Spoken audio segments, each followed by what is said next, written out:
All right, good morning. It's 9 o'clock. We'll call to order the meeting of the City Plan Commission of Fort Worth, meeting for February 12th, 2026. Start with announcements. Good morning and welcome to the February 12, 2026 in-person meeting of the City of Fort Worth Plan Commission. The commission meets monthly in open session to conduct public hearings on advertised cases. Specific rules and procedures governing these hearings include the city's subdivision ordinance, City Plan Commission rules, regulations, and bylaws, and related provisions of the Texas state law.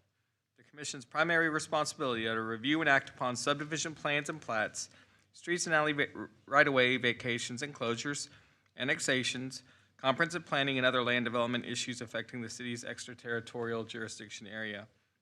The commission is made up of 11 Fort Worth citizens, each of whom appointed by the city council. A quorum of 6 members of the 11 members must be present in order to conduct the commission's business. 10 members are currently present, so therefore the hearing may proceed. Seated at the center of the table is Ms. Carolyn Kranz, Chair of the City Plan Commission. Other commission members present today are Andrew Bearden, Colby Adams, Commissioner Lamberth, Commissioner Johnson, Commissioner Turner, Commissioner Risher, Commissioner Farda, Commissioner Reed, and Commissioner Kelly. Staff present today are Alex Rodriguez, Alex Parks, Paul Rodriguez, Rich McCracken, Jessica Williams, Alex Johnson, Michelle Pena, Barbara Soltero, Leo Valencia, and representation from Fire and TPW. My name is Stephen Murray, Platting Manager and Facilitator of today's meeting.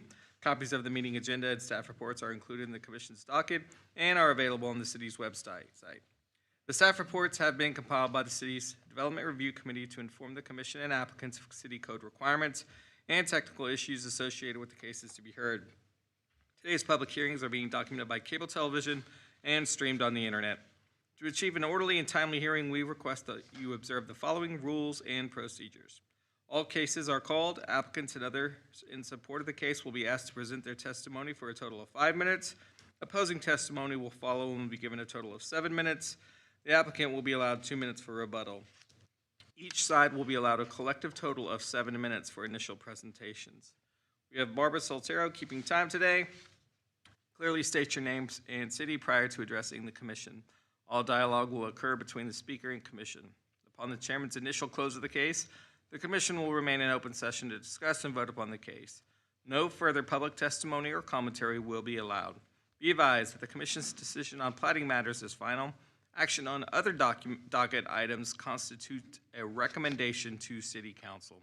If you need additional information about a particular case, please call the Development Services Department at 817-392-8027.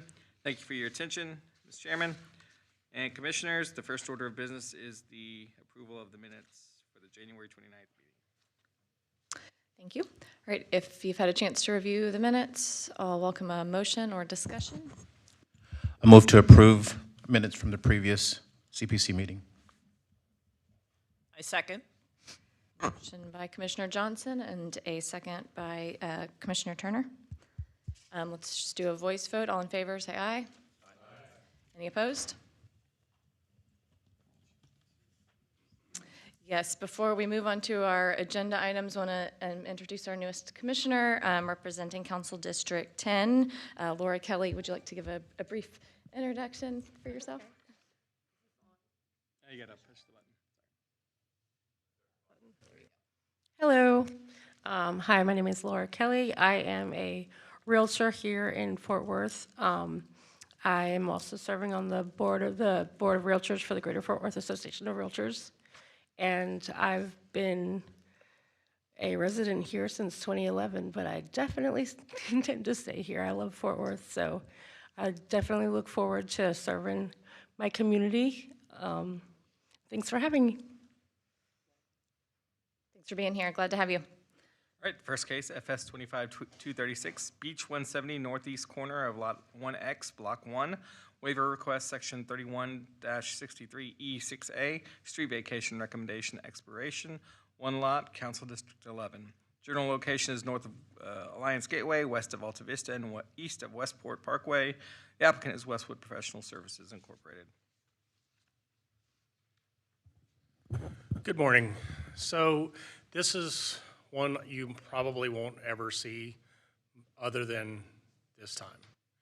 The reason being is normally when we vacate right-of-way, the property owners of both the north and the south, or east and west, they're all in agreement, and they're all ready to move forward with vacating it and replatting it away. However, in this unique instance, getting to the point of getting the vacation done was a challenge in of itself, trying to get the property owner to the north to agree and actually sign something. We also got to the same point here with the replat. We finally got them to agree to sign a plat. However, they're not willing to plat the property as part of their land. And they're also not willing to sign something to deed their rights to their half of the road to the property owner to the south. So basically, it's holding the recording of, or holding this plat from moving forward and ultimately vacating the right-of-way because of their lack of want to participate in the process. They were okay with vacating it, but they just, for what, we have talked with them, met with them over and over and over again. And it just, for whatever reason, every single time it's a new thing. So in order to help facilitate moving this project forward, because the whole purpose of vacating this road was that big empty space you see down there was proposed for a multifamily development. Keller Hazlitt Road was a border street. I know it says Westport Parkway, but really Westport Parkway is what runs up to the northwest. Keller Hazlitt Road was a border street, and it was not up to city standard. And as part of their rough proportionality, they were required to improve that street. They didn't want to do that. And it was half of that road was included within the boundary of their preliminary plat. So they were going to have to make improvements to that road as a part of their development. So in order to avoid that, I worked with transportation, and we all kind of agreed that if they were willing to vacate that right-of-way, then there would no longer be a street there for them to improve because they weren't intending on using it for access. Even the proposed development to the north didn't show any access off of that either. So there was no real need for the roadway. So in order to remove the requirement to improve the road, they took that out of their preliminary plat and simply are developing the property to the south and are vacating this right-of-way. But here we are trying to follow the rules as enacted by the City Plan Commission and the subdivision ordinance. The subdivision ordinance says within 180 days of your action, the vacated right-of-way is to be included in a replat. Well, it was, but they can only include the portion that they have control over, which is the southern half. So they're seeking a waiver to allow or to not include the northern half of the right-of-way in a replat within 180 days of the City Plan Commission action. And TPW is okay with this, correct? Transportation is okay with this course of action, yes. DRC supports the waiver.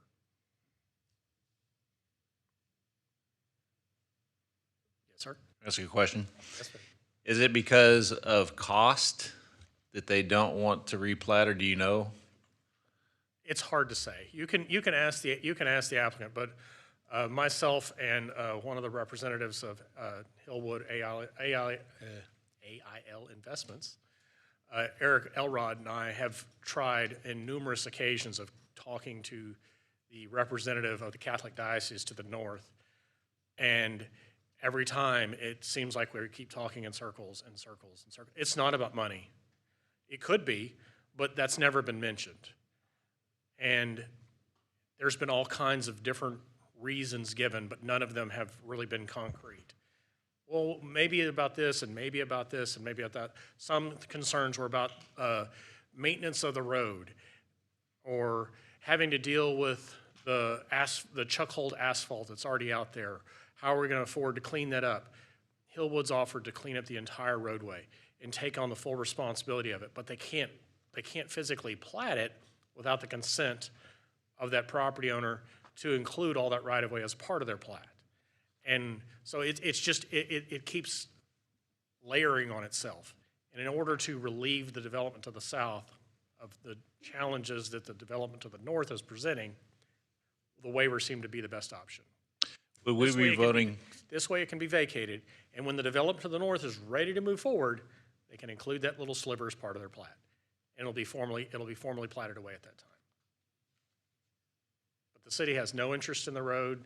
We don't want to improve it. We don't want to use it for access. So once this is vacated, it can be barricaded at both ends, and it'll just be what it is for now.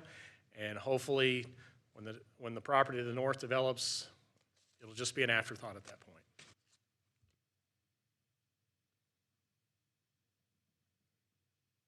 Any other questions?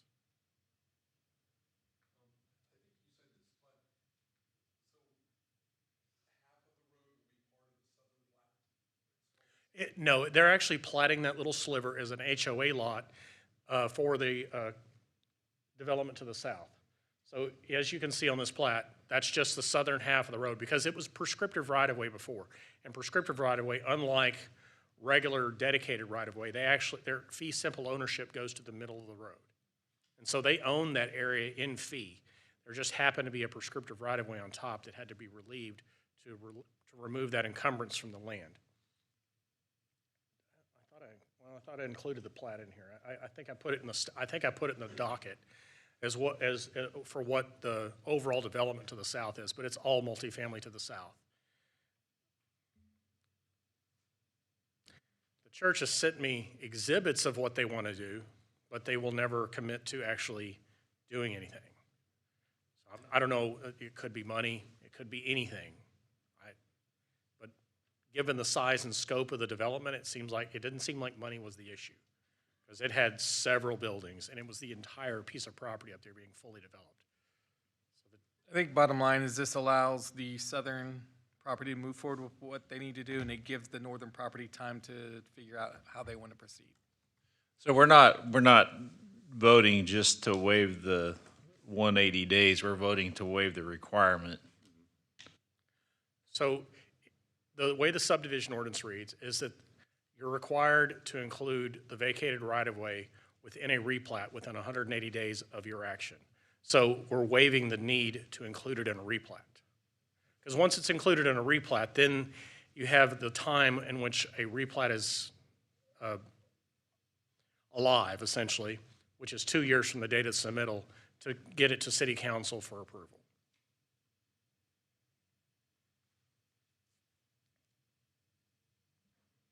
Any other questions for staff? One other, Alex, I was looking at the satellite view, and it appears that just north of this, there's, I don't know, is it a chemical pond or something? Do you know what that is on the western part of the northern property? Don't have any clue.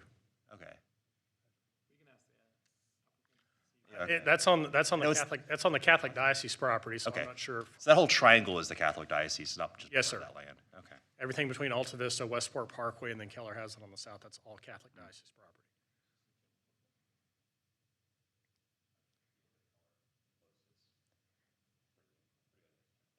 Any other questions for staff? Okay. Thank you, Alex. Is the applicant present to speak? Please come forward. Go to this one over here. Yeah. Right there, yeah. If you'll state your name and city, please. Yeah. Good morning. Jonathan Ragsdale with Westwood Professional Services here in Fort Worth. I think Alex did a great job of giving the history of this. So if y'all have any other questions, I can try to address those.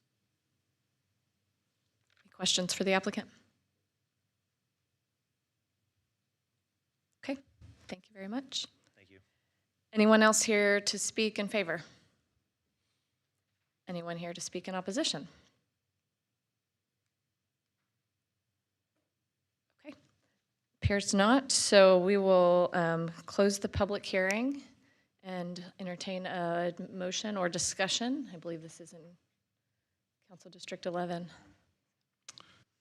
All right, pending any discussion, I think we're good. I'll go ahead and motion for the approval of waiver of section 31/61 of the subdivision ordinance to waive the requirement of that a replat application incorporating the northern half of the proposed vacated right-of-way for Keller Hazlitt Road be submitted within 180 days of the City Plan Commission recommendation to vacate a portion of Keller Hazlitt Road. I second. Motion by Commissioner Bisher, second by Commissioner Reed. If you'll call the vote, please. Commissioner Bearden, how do you vote? Yes. Commissioner Adams, how do you vote? Yes. Commissioner Lambert, how do you vote? Yes. Commissioner Johnson, how do you vote? Yes. Commissioner Henderson, how do you vote? Yes. Commissioner Turner, how do you vote? Yes. Commissioner Kelly, how do you vote? Yes. Commissioner Richer, how do you vote? Yes. Commissioner Farda, how do you vote? Yes. Commissioner Reed, how do you vote? Yes. Commissioner Krantz, how do you vote? Yes. The vote passes. We'll call the next case, please. Next case, FS 26008, Gemini Landing Waiver Request, Section 31102B2, Interconnectivity of Neighborhoods, and Section 31106E1A, Street Design Standards, one lot, Council District 2. General location is north of Meacham Boulevard, south of Great Southwest Parkway, and east of Mark IV Parkway, and west of Gemini Place. Applicant is Matt Wright, Foundry Commercial. All right, so with this one, they're proposing one lot. It's an industrial lot. And the main reason we're here, as you can see in the middle of this aerial, there's a street that dead ends in the site. And because of that, they're required 2 waivers to not extend that street. With this one, the first waiver that they're requesting is interconnectivity. So whenever you have a dead end street that dead ends in unplatted property, you're required to extend it. But with this one, since it's industrial and the areas around it are built out and there's not really a material benefit, that's the reason they're requesting the first waiver. And since they're not extending the street and Saturn Place is 150 feet or more in length, they're also required typically to construct a cul-de-sac, but they're requesting a waiver to the cul-de-sac requirement. There was an email that should have been provided from Fire, and this site plan kind of corresponds with that, but Fire took a look at this and they were fine with the waiver request, just with the way they're orienting the site with their public access easements and whatnot. But should be it on this one. Requesting approval of the 2 waivers. Any questions? So this essentially becomes a driveway to this industrial plot, right? Plat. Essentially, yes. Commissioner Bearden, did you have a question? No, I just motion approval of a waiver to section 31-102B2. Actually need to do the public hearing first. Oh, I'm Then I will welcome your motion. I use my limited voice. Is there anyone here to speak in favor of, what is this, FS-26-008? Anyone to speak in opposition? Doesn't look like anyone. Okay, so we'll close the public hearing, and now I we'll would take like that to motion. make a motion for approval to the waiver to section 31-102B2 of the subdivision ordinance to not require the extension of Saturn Place to the western plat boundary. Approval of the waiver to section 31106E1A of the subdivision ordinance to not require a cul-de-sac at the termination of Saturn Place, and conditional approval of the final plat upon meeting the comments of the staff report. I'll second. A motion by Commissioner Bearden, a second by Commissioner Risher. You'll call the vote, please. Commissioner Bearden, how do you vote? Yes. Commissioner Adams, how do you vote? Yes. Commissioner Lambert, how do you vote? Yes. Commissioner Johnson, how do you vote? Yes. Commissioner Henderson, how do you vote? Yes. Commissioner Turner, how do you vote? Yes. Commissioner Kelly, how do you vote? Yes. Commissioner Richer, how do you vote? Yes. Commissioner Farda, how do you vote? Yes. Commissioner Reed, how do you vote? Yes. Chair Krantz, how do you vote? Yes. The vote passes. Call the next case, please. Next case, VA 26001, vacation of a portion of Forest Avenue right-of-way between East Lancaster Avenue and Union Pacific Railroad, Council District 5. General location is north of Union Pacific Railroad, south of East Lancaster Avenue, and east of Erie Street, and west of Hanley Drive. Applicant is Dig Contracting, Dante Williams. Morning, Chair, Commissioners. Today we have a vacation of a 30-foot wide portion of Forest Avenue just south of Lancaster Avenue. So originally the plan was for the applicant to vacate the entire right-of-way. What we ended up finding was that according to our transportation folks, that street, Forest Avenue, is only required to be a minimum of 50 feet wide. And currently the right-of-way stands at 80 feet wide. So the applicant was able to vacate 30 feet of that right-of-way and still save the 50 feet that's still required. So this is the original plat here. This is a street view showing what it currently looks like. We got an aerial shot right here. And so essentially what their goal is to replat with that vacated area, or that proposed vacated area, to allow for a retail business for their funeral use. They're going to be selling the headstones and things like that. And it's essentially to allow for more parking on their lot.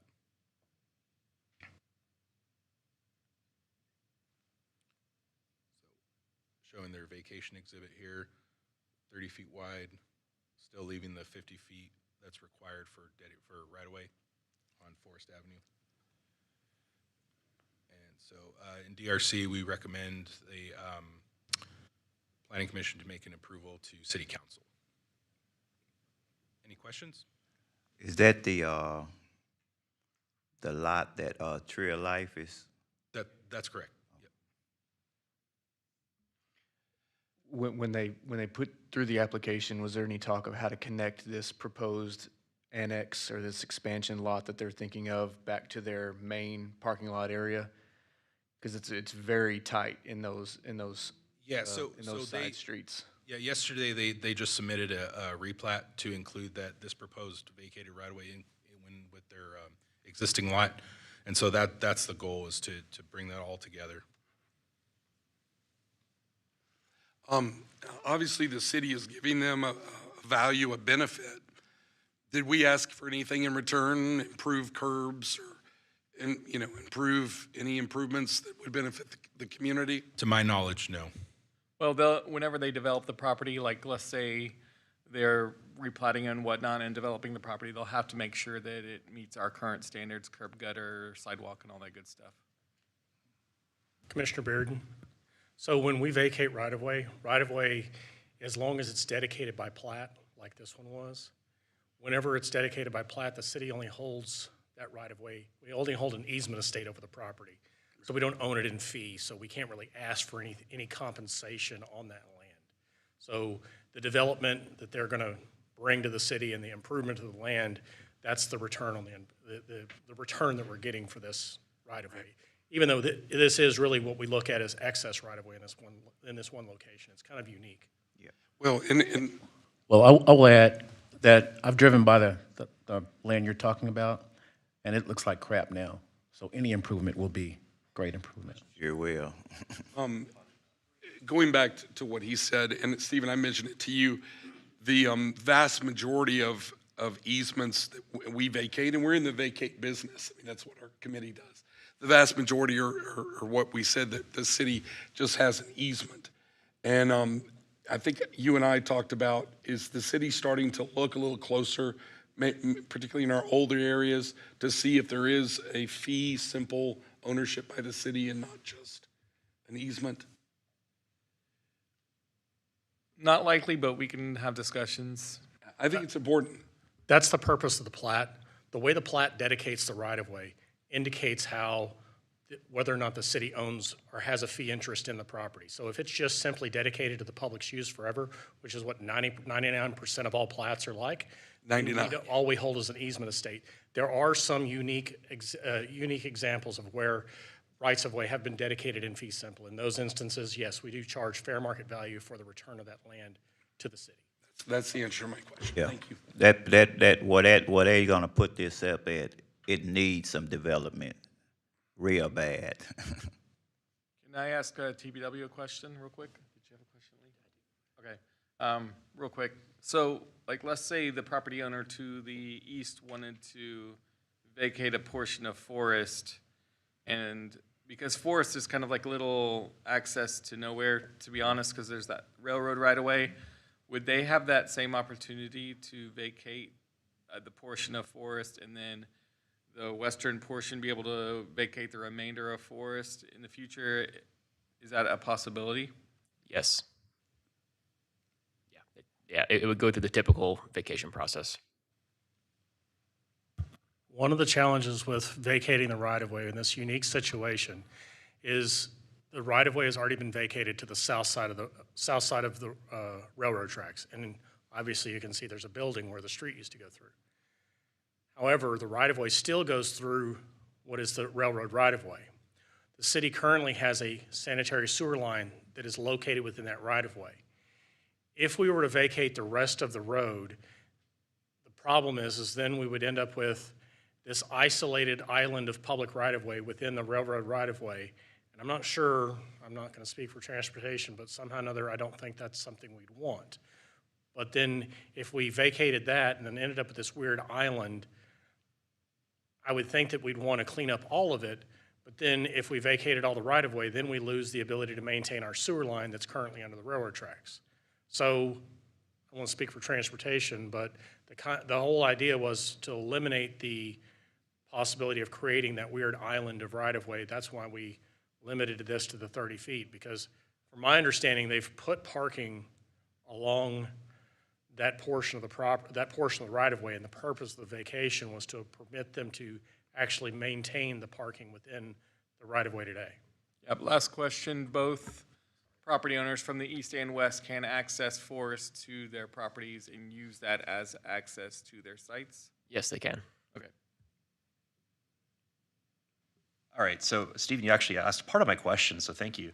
I didn't know about the sanitary sewer. It seems like a situation where it's still going to end up with a 50-foot sliver that's not maintained and looks like something that CJ mentioned, Commissioner Johnson mentioned. Is there any solution staff could think of where we're not leaving this unmaintained junk on East Lancaster 50 foot wide while we're improving 30 feet's better than nothing? I'm wondering if there's a solution down the road. I'm not sure who to address that one to, honestly. I don't know if there's a solution to that end. It's a maintenance thing. You'd need to go through TPW specifically for a request to maintain that section of Forest Avenue. I agree, it doesn't look very great, but given how little it gets used, although it get used more now with this development, that would need to be a discussion with the maintenance team over there. But am I correct to say that, like, whenever the western portion is redoing their property and getting building permits and stuff, they'll have to do curb and gutter or whatever? Yeah, so they'll be required by ordinance to do curb, gutter, sidewalk. Probably not streetlights, but yeah, curb, gutter, sidewalk. Yep. So at least part of it will be better maintained. Yep. Yeah, and the follow-up to this is staff spoke about how we have to maintain this right-of-way because the utility is underneath. Is there a way to have the vacation while retaining the easement for the sanitary sewer, though? Yes, and when this was originally submitted, they tried to vacate the entire right-of-way, and that was one of Stormwater's comments, is that they would need to retain that manhole that's to the northeast. So, but, essentially we, went and changed that, so that's no longer a valid comment. All right, so what I'm understanding is because of working with staff, we end up with still retaining this 50-foot unmaintained, whereas they were willing to do the entire 80 feet. Correct. Yeah. The railroad won't grant us an easement through their right-of-way. They allow us to maintain it because we have an existing right-of-way that they place their right-of-way on top of. So when the railroad came in, all this was you already saw the old plat. The railroad comes in and says, we're putting our line there. And that's just what it is. So it ends up being a different layer on top of the cake. But if we take off our layer underneath, their layer supersedes everything that's underneath it. And then we're no longer able to maintain that infrastructure.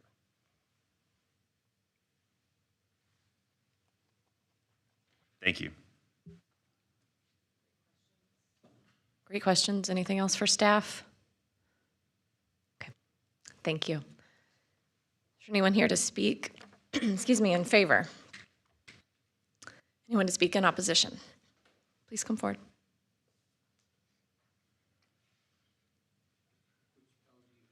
Right over here, sir. And if you'll state your name and city, please. My name is Hugh Moore. I reside in Arlington, Texas. Can everybody hear me? First, let me say that I'm a retired attorney and a longtime real estate developer. I've developed a number of projects in Fort Worth over the years.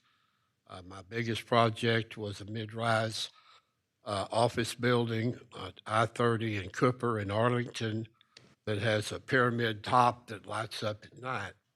So I'm not new to the development game, but I'm here today as the owner of a tract on the east side of the to-be-abandoned Forest Avenue. And when we acquired the tract a number of years ago, we had 300 feet of linear frontage on East Lancaster / Highway 80, depending on how you want to look at it. And the property has been, we had some users for the property because we felt like we could get a curb cut somewhere along our 300 feet of frontage. But as we were about to sign a contract with a user for half of the property that would be a retail user and would bring credibility to an area that's in somewhat of a decay, we had an unfortunate, from our standpoint, occurrence, and that was that former Congressman Kay Granger had earmarked some federal grant funds for beautification of this little area in the old township of Hanley. And these beautification funds were used by the city to build a sidewalk, a curb, the entire frontage of our 300 feet, along with the installation of 6 different antique-looking lamp posts to fit the genre of the area. And when that happened, and also landscaping with plants and shrubs that are now all dead, when all of that happened, we lost our frontage because if we tried to put a driveway in one spot, we'd be hitting a lamp post if we tried to put it. And so that killed our deal. Now, the irony of ironies, I think, is that recently, within the last 18 months, the State Highway Department has decided to widen Highway 80 very slightly, and they can only widen it on the south side of Highway 80, and they're going to wipe out the entire beautification money that Kay Granger got for this property. And so the lack of communication between the state agency and the federal grant is really tragic because that's going to be wasted money. It will give us another opportunity, though, once it's all torn out, to have a median cut somewhere, or not a median cut, a driveway somewhere along our 300 feet of frontage on a corner lot. We do intend to develop the property. We were told shortly after we bought it that the city's intention ultimately was to abandon Forest Avenue in this slight little area that only affected 2 people.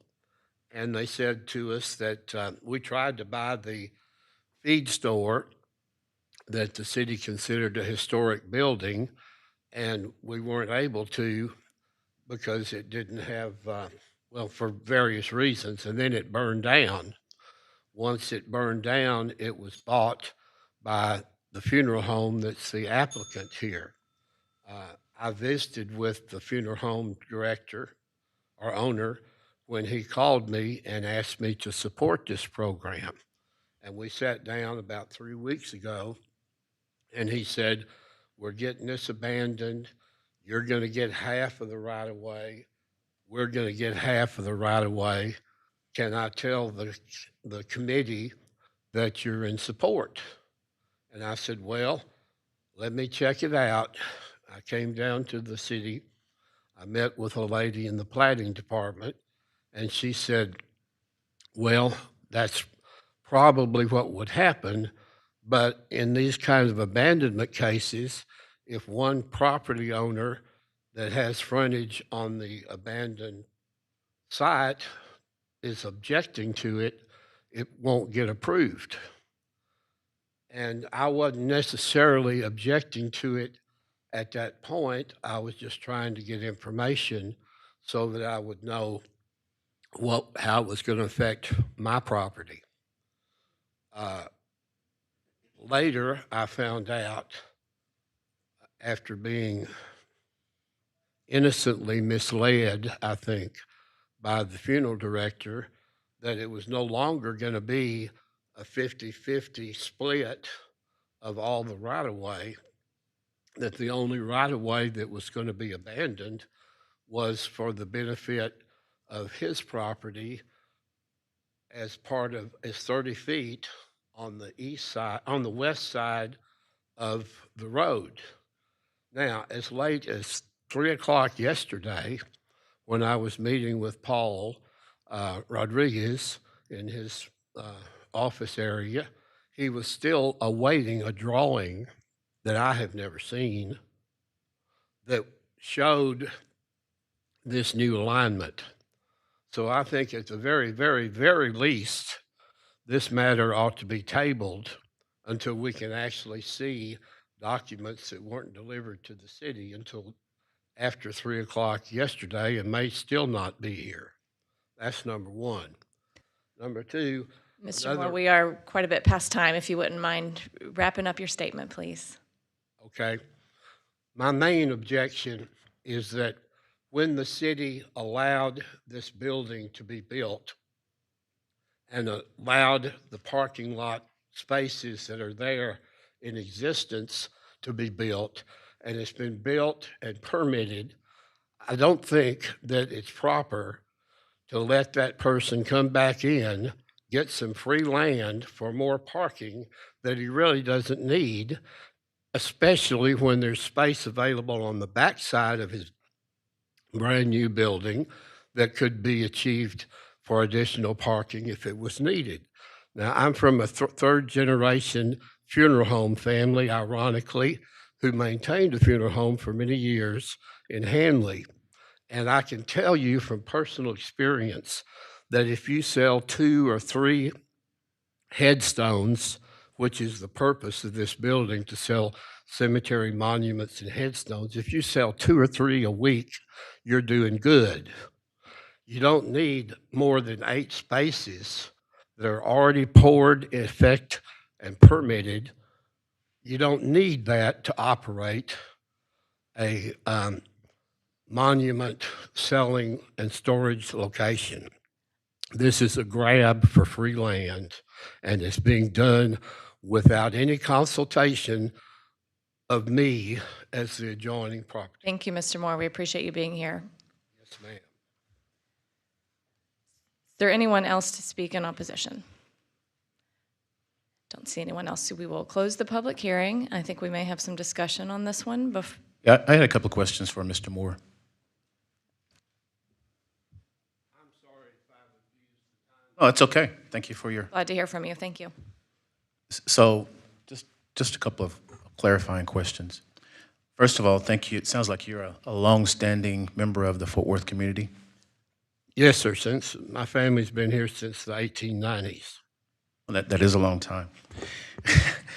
And you are fully aware of, you know, some of the, I guess, the improvements that have happened over time. Yes, sir.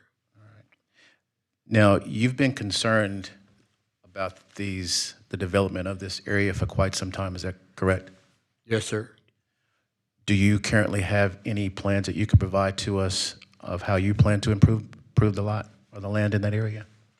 Well, we have not replatted, but we have a site plan that we show to real estate brokers who are interested in showing it to a user, but we have not replatted.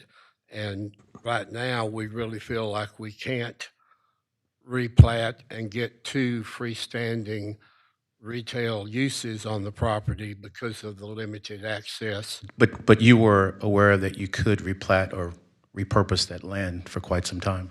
Yes, sir. The discussion that you had with the existing owner that's applying for this vacation, would you say that was a good meeting that you had with him? I thought it was all right, but I was told that I was getting half of the land. When did you have that meeting? About 2 weeks ago. When did you meet with Fort Worth about the meeting that you had with the owner? Well, I had two meetings. The first one was with a lady from the department about 2 weeks ago.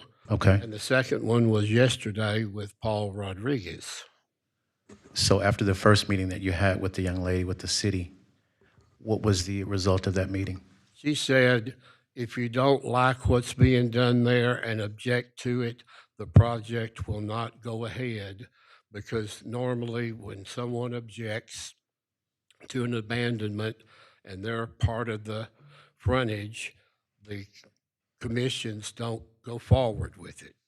That's what she told me. Now, Okay. yesterday I was told differently by Paul Rodriguez. What was the purpose of the second meeting? When I learned that I wasn't getting half of the right-of-way abandonment, which I had been told by the funeral home we would be getting, when I learned that was not the case, I felt like I needed to object to the project. And then when I found out that it wasn't even completely turned into the city as of yesterday afternoon, I was really concerned. Thank you, sir. A point of clarification regarding turning into the city. I think he's mentioning the plat. So our filing deadline was yesterday, so at 3 p.m. So we can verify with Paul that the plat was actually submitted yesterday on the filing deadline date for that vacation. Yeah, that's correct. It was submitted yesterday. I got a quick comment.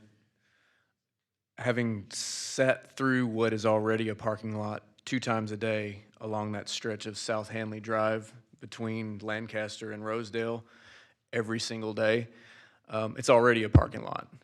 And it can only hope to be a parking lot, perhaps on the corner that this gentleman owns and maintains. What I know to be true, watching them attempt to operate at Tree of Life when passing by daily, expansion is desperately needed for them. They're underparked for what they do when they try to conduct their business. Maybe others have seen the same thing that I've seen daily. Absolutely.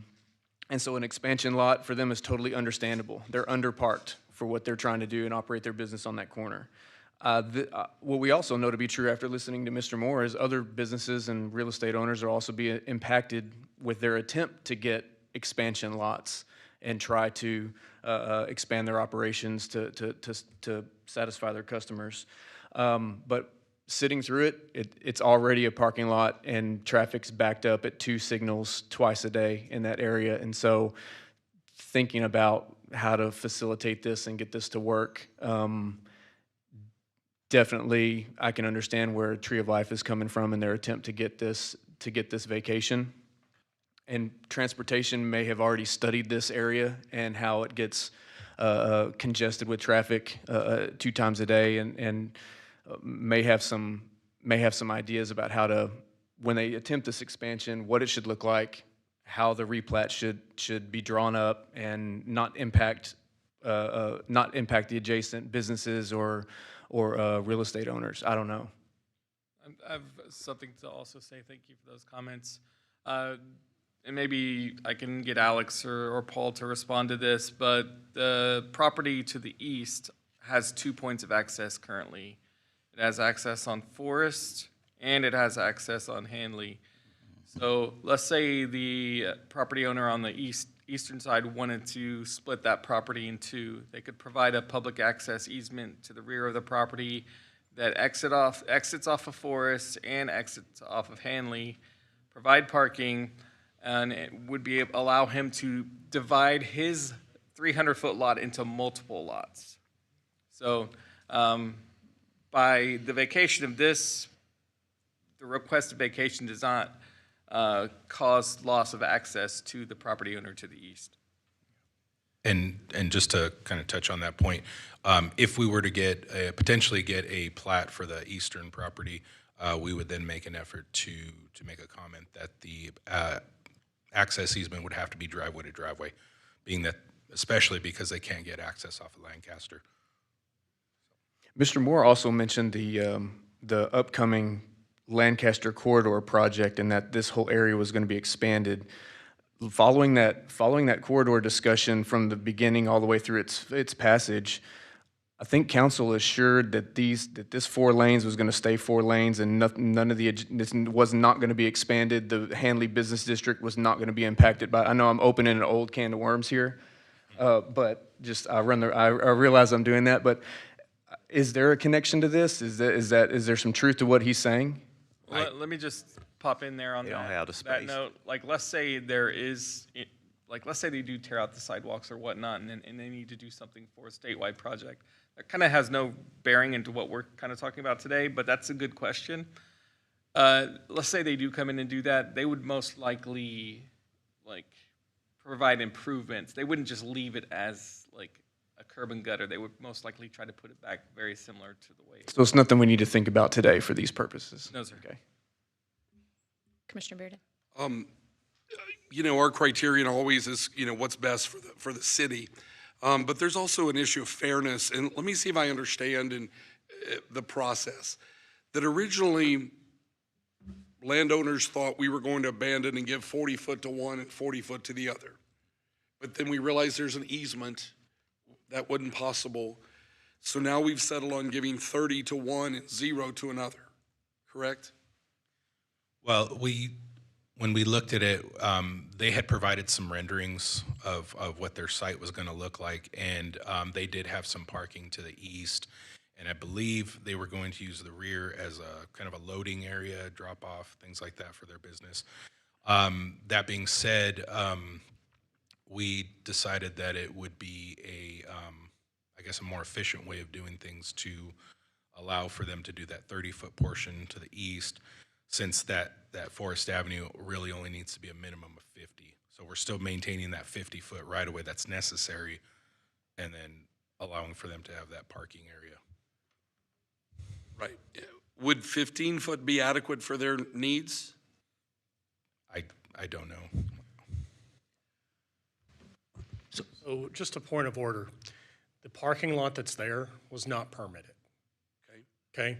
They built those spaces within the existing right-of-way. So the purpose of getting this right-of-way vacated was to remove the encroachment of their parking within the public right-of-way. And so where the 30 feet came up from, that was me. Because when I looked at this, I saw the right-of-way was excessively wide. And so in an effort to help facilitate the project, because there was challenges at the time when the application originally came in, as the opposition had stated, there was disagreement about vacating the whole right-of-way. So in an effort to help this person out, that the city had decided this was an important enough project that we needed to assist them with their development in an effort to keep them on track, to alleviate the need to consult with the property owner across the street, whether that's right or fair or not. In order to help the process along, this was a solution that I'd come up with myself. In addition to that, with the knowledge of the existing infrastructure in the right-of-way, I noticed that we would have trouble trying to vacate the entire thing.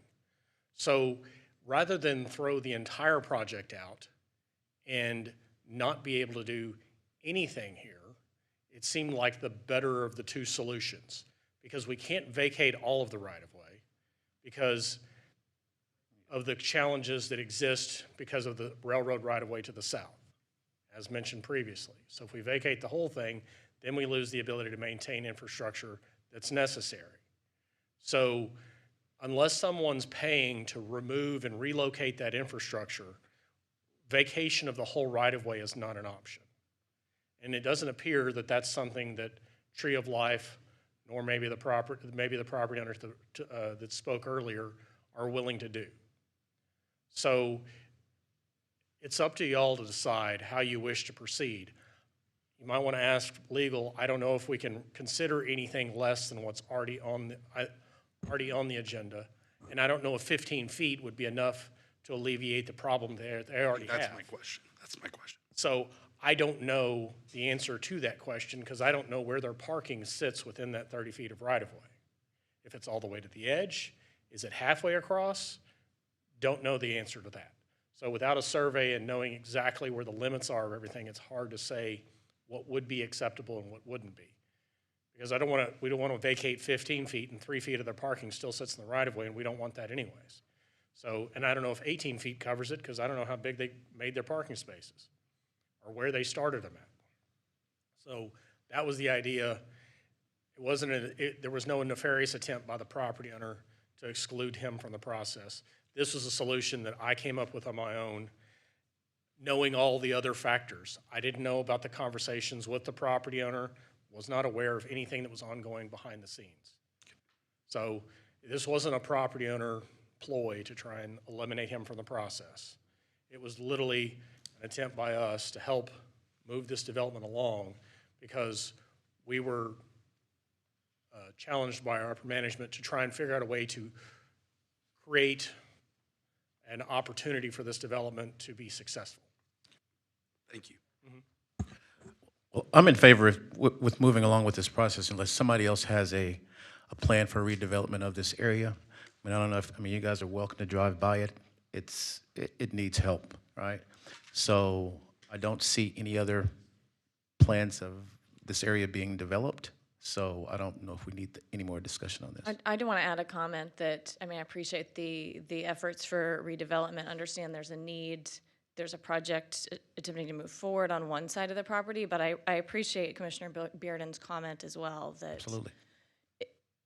Ideally, the whole stretch could be vacated and could be split between the two property owners, but when only a certain portion can, why should it go entirely to one of the property owners? So I think that's an important question we have to consider as we vote.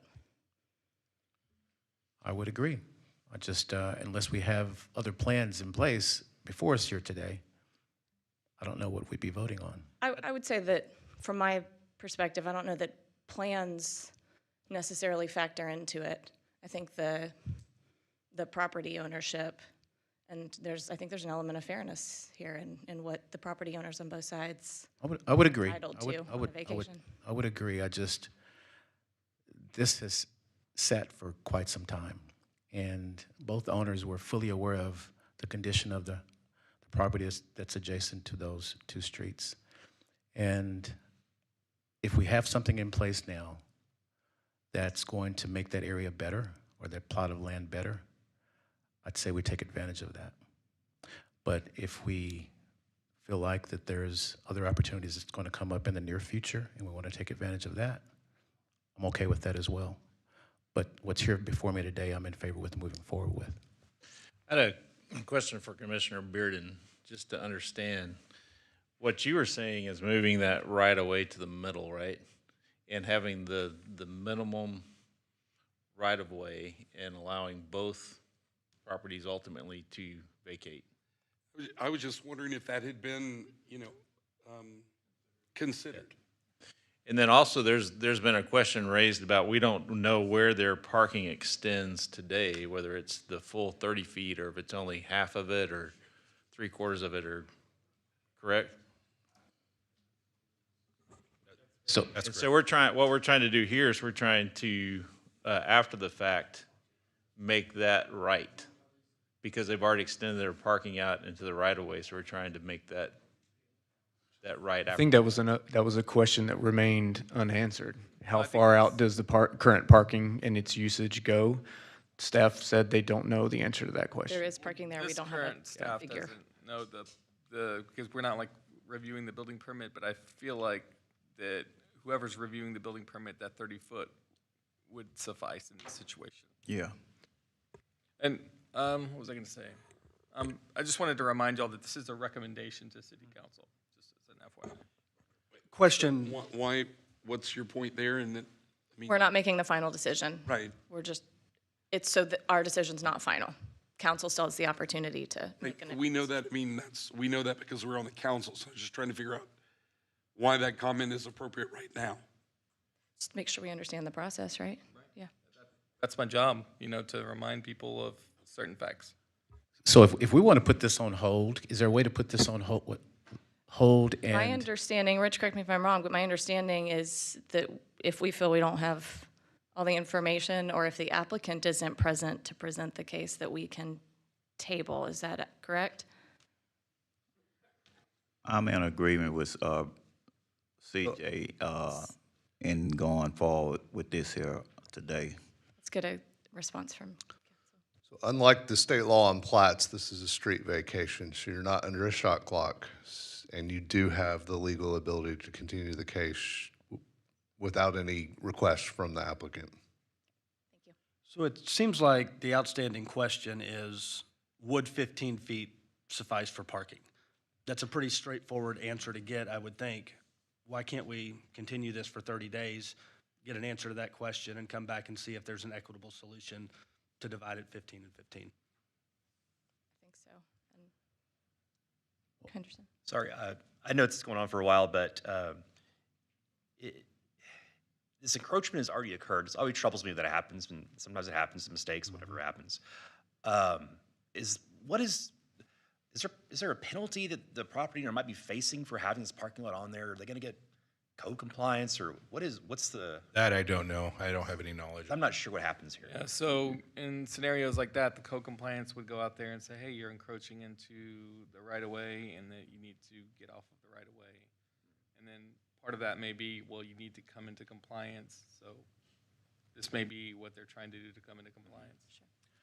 So I know this is not a, I don't know if this is the right time to talk about this, but why stop now, right? It's not like we're talking about a business that is bad for the community. This is a necessary business, right? And when people do business at this facility, it's not because they're doing it for pleasure.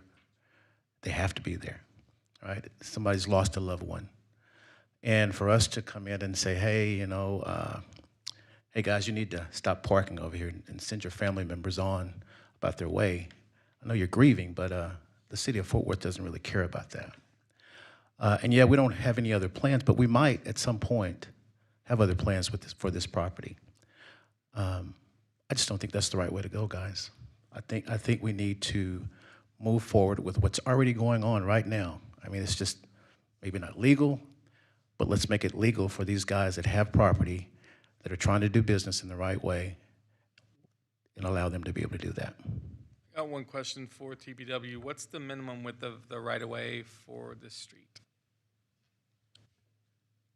50 feet is the minimum width for a standard local street.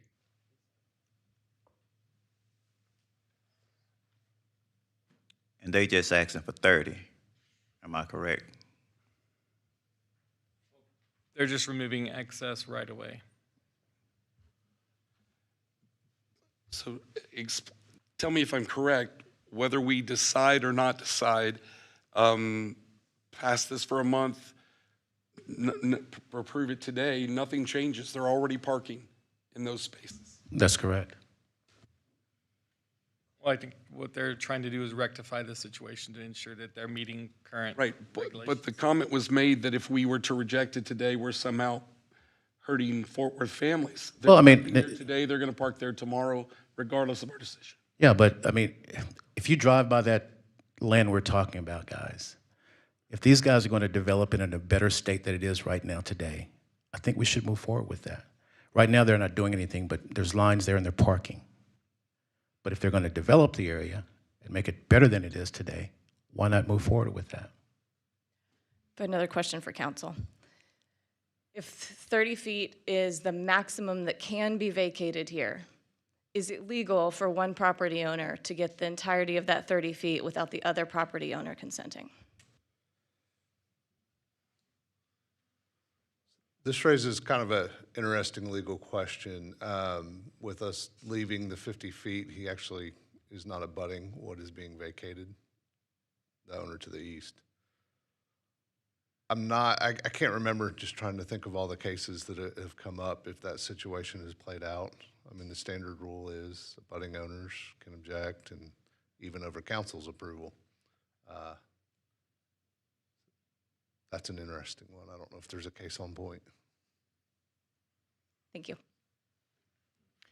I don't think that anyone here today disagrees with the idea of development. I think everyone was in alignment that this area needs development. It needs to be improved. What I'm hearing a lot is, are all the relevant questions to get us on to the next step answered? That appears to be no. Based on what council just said, based on what staff said earlier, are we sure about 30 feet? Are we sure about how much they're parking? Would that be over 30 feet? They're already parking there. It hasn't been enforced. Code enforcement hasn't hurt this business or these customers who've parked there. That will likely continue to happen that way, not hurt the business, not hurt the customers who park there, while we get the footage, the sizing, the lines on the plats, get all of that perfect to where it won't come back and get us. And again, after this, a continuance to work all of that stuff out is not a bad idea. Development will happen. It is coming. We just want to get it right. Am I hearing kind of the consensus of the table? I'm okay with that. I'd like to throw out one more thing, I'm not sure that we know what the property owner's intent is with those spaces. If they're going to improve that property, or, I mean, they're not here, so that would be an interesting question too, to find out what they intend to do with this. It's a big deal that they're not here today, to me. And when we revisit this, they need to be. I think you have to take in consideration the nature of the business that they're in. We're not talking about a restaurant. We're talking about a funeral home. That is a business that is an everyday business, and they very rarely go out of business, right? So I think we need to take that in consideration and give them some grace for the fact that they are not here, because more than likely, they are probably accommodating someone who just lost a loved one. So I think we need to take that in consideration. I am okay with the continuance as well. I understand that the business owner would like to get this right. I'm certain that they do not want to continue to have people parking there with the understanding that they may be subject to code compliance issues. I don't know that we can help them in that way, but I don't know that that's the right thing to do, to hold off and asking them to do the right thing, right? So I'm okay either way. I would much rather prefer we move forward, because I know what that lot looks like. I have been there more times than I can count in the last month alone for personal reasons. So I would really like to see us help them. So my vote, I guess, ultimately is to move forward with this. Again, I think we also have to consider the nature of this business. We're not talking about a bagel shop here, right? We're talking about something that all of us are subject to one day.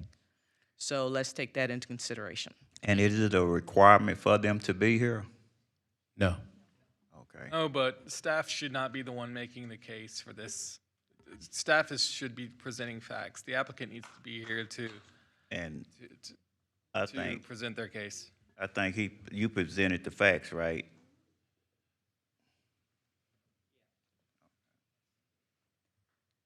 Okay, I think we've had a bit of discussion. I think some of us would like to move forward, some of us would like to continue, but this is in Council District 5, so Commissioner Johnson, if we want to make a motion one way or the other. Well, I think you guys know my thoughts, but we are a body, a team here, and I want to make sure that we get it right.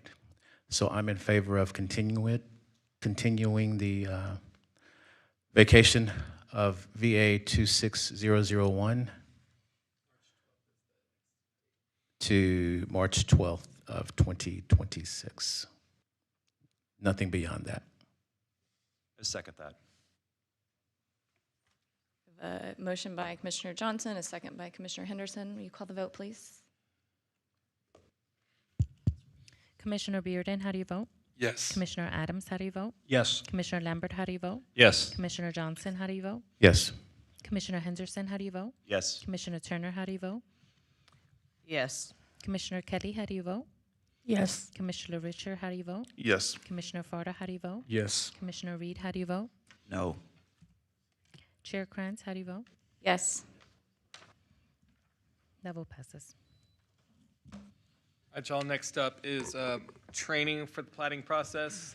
Last year, we agreed that it would be really important to kind of go over the facts of plating and get training. We have a lot of new commissioners, so that's what we're going to do in this scenario.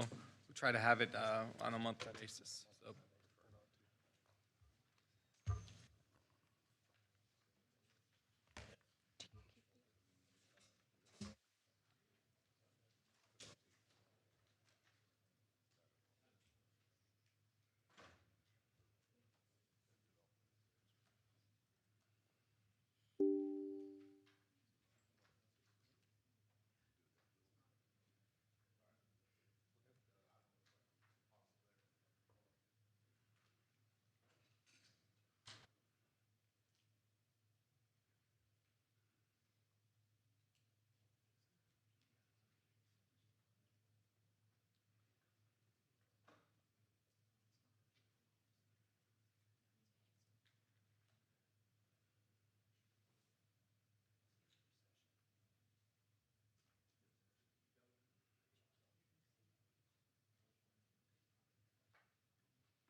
Is our official meeting ended?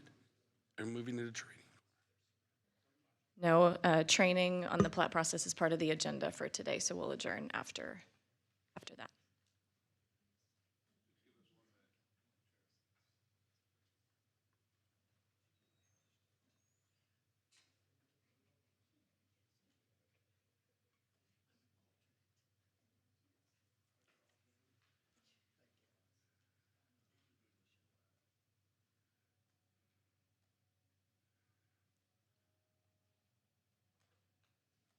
So I'm gonna understand we're gonna remain in the public hearing and for the training as well? Since we no longer have work sessions. Yeah, okay. Yeah, Yes. that was what I was asking.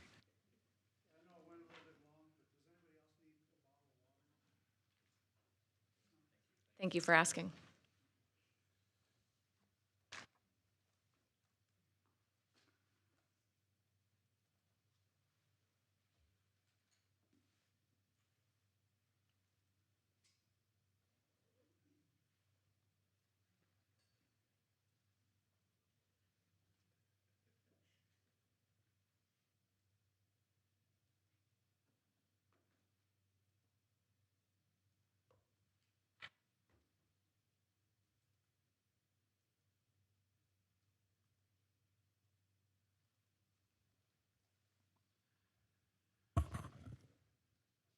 There we go. Sorry about that. We're still trying to figure out how to work all the technology in our new city hall. So I know we've got a couple new members who, and some of you may have been out. We gave a from annexation to building permit presentation a while back on the process to give you a full process. We wanted to dive a little more into plating today, just to give you some specifics. I promise this is really brief. I did not do a whole bunch of slides, so I won't keep you here a long time. So y'all hear me harp on this often, that under the state law, you as the municipal authority that's responsible for approving plats has 30 days to either approve, disapprove, or approve with conditions. And that 30 days starts when the plat is filed with the city. And of course, if we fail to act within 30 days, then the law says that plat is deemed approved by operational law. So we're under that shot clock. Then I also, from time to time, remind you that, when we don't approve a plat, we either disapprove it or conditionally approve it, then we have to provide the applicant with the written list of reasons. And of course, staff is nice enough to take care of that for you, so you don't have to worry about that. After each meeting, they prepare that letter to go back to the applicant to let them know what are the conditions that you need to meet for approval, or what were the reasons that the Plan Commission disapproved a plat.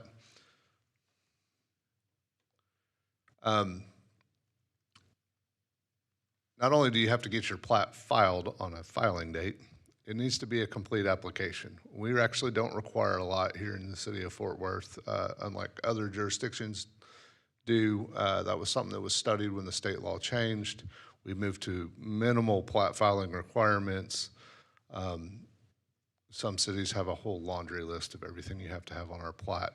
Our kind of the approach Fort Worth took is let's get the plats in the door and then we'll deal with the problems on them as we review them, instead of just continue telling applicants you're not filed, your application's not complete, because that can go on for months. We'd rather get them reviewed, get them a full set of comments, let them understand what they need to do on with their plat to get it into compliance.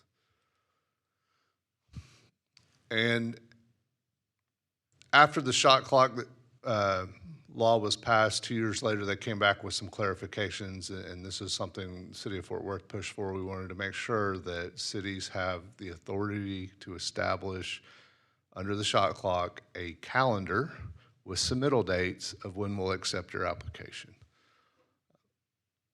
Otherwise, that shot clock would start every day of the month, and it would be very hard to keep track of all that, especially with how much we have. So, of course, y'all have seen the Plan Commission schedules with all our boxes and green circles, and that's our attempt to figure out what is your filing date when your applications are considered filed, and to line up with your Plan Commission dates so we don't mess up the shot clock and violate it. I know Stephen worked with his staff this time to try to reduce the number of meetings you have to come to every month. So, of course, we are no longer meeting every 2 weeks like we used to. So you can thank Stephen for doing that work with his staff to try to give you all a little bit of relief, because we all understand you have a regular job. Maybe you thank me in a couple months once you see this, if this works out. We still do have, like Rich was mentioning, 8 out of the months are once a month, but then 4 of the months we still have 2 meetings, just the way the calendar aligned. Yeah, so we had quite a bit of back and forth. So we tried to accommodate your request as much as we could. That's our filing calendar. I had shown you the process tree and provided a link, and those are all maintained on Development Services website. I think last time we showed a picture of the entire chart, and then for each of those aspects, we've broken it down into the specifics. So this is the one specific to plating. We are not going to go through all of it today, but I will highlight a few things just to kind of give you all an idea of what occurs, because I've gotten some requests to kind of dive down and kind of give you an idea of what staff's facing and kind of what the process is before you see a plat here before you. And so this is the top part of that chart. So, of course, we set on the calendar, here's our filing dates. Doesn't mean, I mean, a lot of applicants are going to submit before the filing deadline. Our filing date is really a deadline to get it in. So once all those plats come in for that month, then staff's got to quickly get them sent out to all the reviewers, assign case managers to those plats, and start the reviewing under that shot clock. And I think one of the most important marks is our 7-day calendar day mark. And I know you can't read all this, but really what we're trying to do at that point is triage these plats and make sure they have approved studies. Because the goal is to not bring plats forward to the Plan Commission if it doesn't have an approved study, because that's just could end up resulting in a lot of back and forth and a lot of delays. So that's one of the first things that is reviewed, is whether we have studies. But in addition to that, staff is doing a full review of that plat. And so at the 14-day mark after that filing date is when staff's trying to get complete review of the plat. You see a lot of the staff that come to your meetings. There's other staff members that don't come all the time. They have what you'll hear referred to as the PRT team. That's the team that helps review the plats with the platting staff, case managers that kind of oversee that process. And you see those comments that are attached to the agenda if you go through the docket each time. They've got all the plotting comments that those team members are putting on each of those plots. And then, of course, sometimes there needs to be coordination meetings that have to be held. So at the 14-day mark is when we're trying to get everything complete so the applicants have an idea of what are the comments on my case, what do I need to deal with. The other issue at that point is a staff decision of, are these plats moving forward to Plan Commission, or are they eligible for administrative approval? So as you've seen, normally on plats, what y'all hear are waiver requests. Because, right, if the state law says if it meets all our requirements, we're required to approve the plat. And what had happened years ago, we used to take all plats to Plan Commission. The problem that the city faced was, A, it's just volume. There's tons of plats. And then B, we had a lot of members of the public coming in opposition to the plat, and then that put the Plan Commission in a bad position because the only thing you can tell them is it meets our rules, we have to approve it. So it's just kind of wasting everybody's time on something that you don't have any authority over. So that's the decision point. Is there a waiver that's requested that the Plan Commission needs to hear? And then they have what is called the DRC review. So that development review committee is going to have a meeting. The applicants can meet with the staff as part of DRC to go over the comments on the plat before the Plan Commission hearing so that they can work through anything that needs to be worked through. So that's the one track. If it's coming to you, it's going to go to DRC. If not, then staff's going to administratively issue any corrections, right? There's always, you forgot to label something. You know, those minor cleanup things that you often hear us talk about on the administrative track that needs to get done. And then, of course, it comes to Plan Commission. We send out, of course, the notices that have to be sent out for the cases that are coming before you, preparing the agenda, and then, of course, you act, and then you have the three options I always harp on you about. So that's kind of just a little bit drilling down a little bit more in what happens on the plat process. I pulled this report that went to council. This is the Q3 report, and I just wanted to pull it out to highlight some statistics that we see. So if you look in Q3, there was 117 plats that came in for review. So you're averaging about 30 or so plats or more every month or on average. And y'all see about 2 or 3 per case of actual plats. So that tells you, you know, the volume that staff is in general reviewing each month. And then kind of importantly too is looking at the platted lots line and seeing the year-to-year change. So while year-to-year the number of actual individual plats had gone down about 11.4%, the number of lots that are included in each plat had gone up by 92%. So there's more and more things to review, even though there might be less actual plats submitted. And that's kind of a trend we've been seeing. So just kind of gives you an idea of the volume that staff is trying to get through, about 30 plats a month within a 2-week time frame to get comments done, and then getting through the hearing and all these other processes before starting again. And then we didn't even cover today really what happens after we issue those decision letters, because then the applicants are responding with the corrections to their plat and fixing things, and that's a whole separate process that the same staff is having to review and check on. So that's really all I had today. Just kind of wanted to delve in and give you a little bit of idea of that process. Thank you, Rich. Any questions? I didn't have any questions on that, but I have questions on something else. Oh, I have a question on this. I really enjoyed seeing the data there on what the volume was. I was curious, could we see, because these platting's always handles batches, right? We have the deadline, boom, it's done. I would really like to see just a quick number every meeting of how many were administratively approved in the same period, and just kind of understand what the volume is.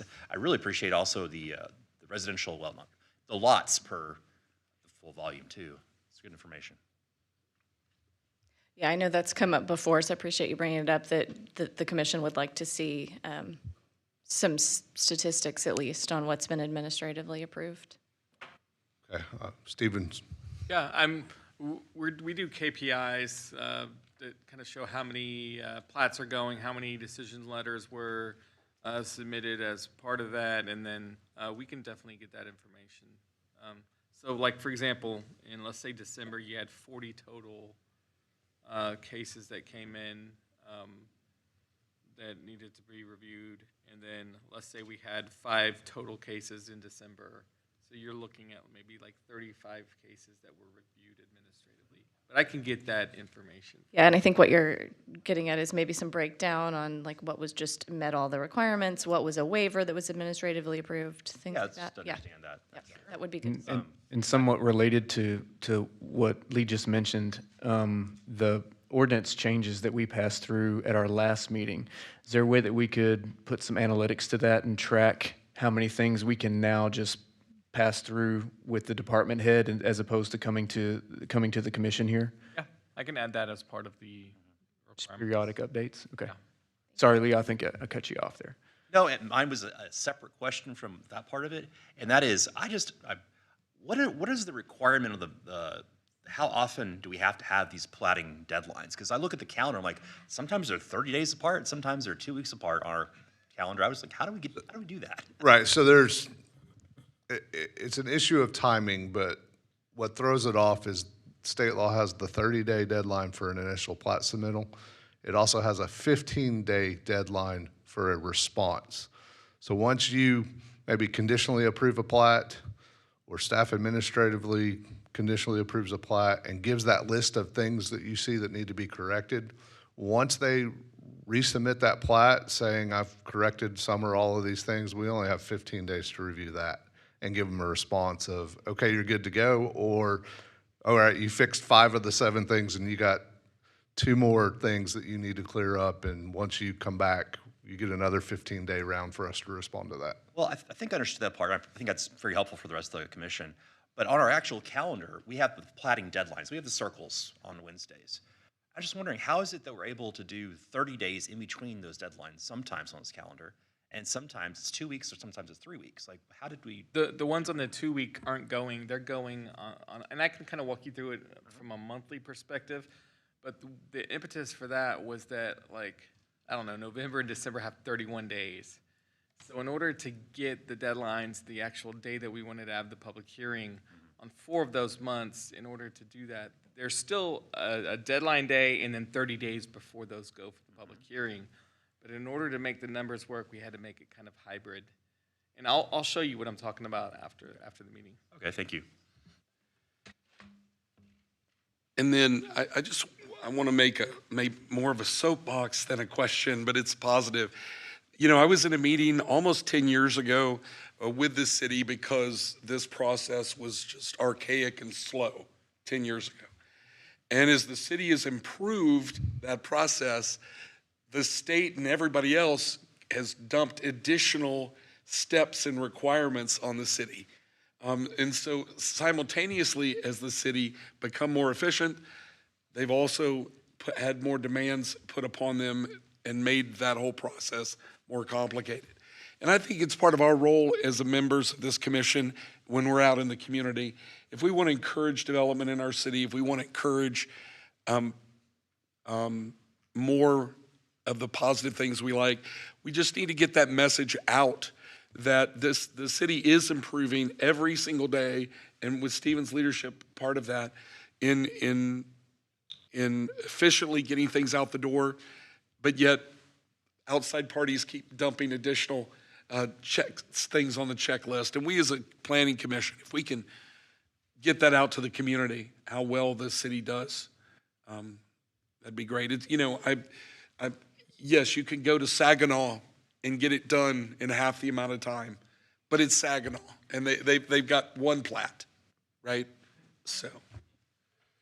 Thank you. All right, anything else? Did you have a? I did. We're still in public. We are? All right. I wanted to go backwards, and I'm sorry to take you guys back. But for Alex and Mr. Moore, I had a question for you. I don't think we can Can we not go revisit at backwards? this point. Okay. Well, Alex, is there a plat in place from Tree of Life for that new? There is. The application, as Stephen had mentioned, came in yesterday on our filing deadline. Okay. And are there any other plats?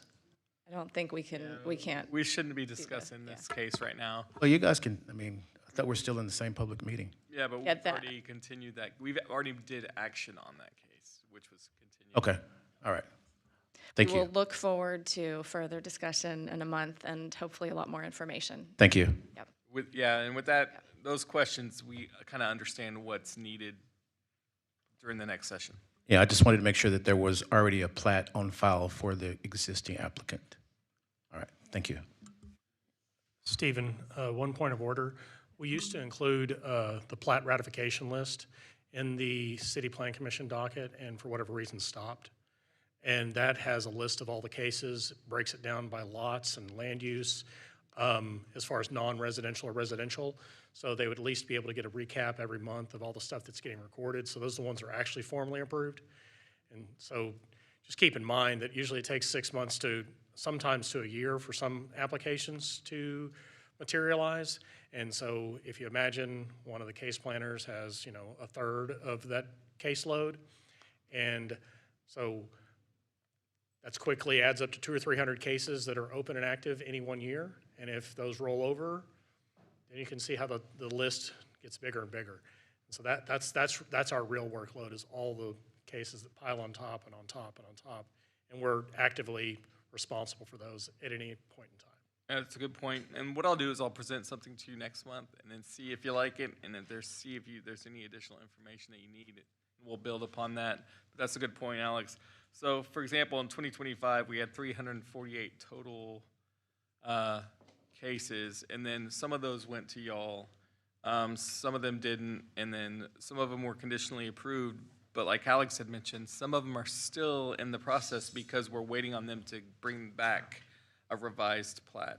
So Okay. we're juggling a lot sometimes. A lot going on. We appreciate all the work, staff, that you guys are doing. Thank you. All right, with that, we will adjourn. Thank you all.